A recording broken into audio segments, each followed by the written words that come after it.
It's very significant for one specific reason, and that is that at last we can look forward to a range of Chinese and US officials meeting on important issues, because that was the one thing that was beginning to have a really serious impact on not just US-China relations, but on global affairs. I mean, not having a dialogue on climate change, for instance.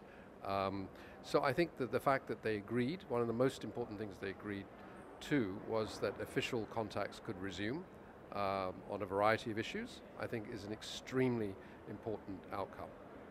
Well, I mean, now of course that we're coming back to face-to-face interaction at the leadership level, I mean, yes, I think the answer is we can probably expect more.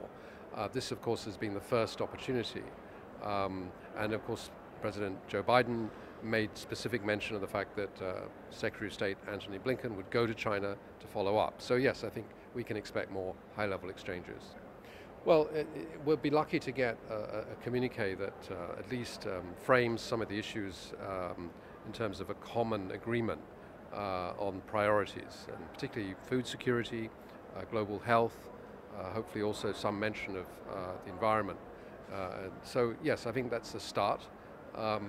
I do think though that as far as the US and China is concerned, it remains to be seen to what extent some of the rhetoric between the US and China on economic, for instance, the US did announce just a few weeks ago that it was doing its best to counter Chinese technology, and so I sense that there'll be maybe some of that was sort of political posturing, and I know that the business community wasn't very happy globally with the idea that you create these two different worlds, the sort of so-called decoupling.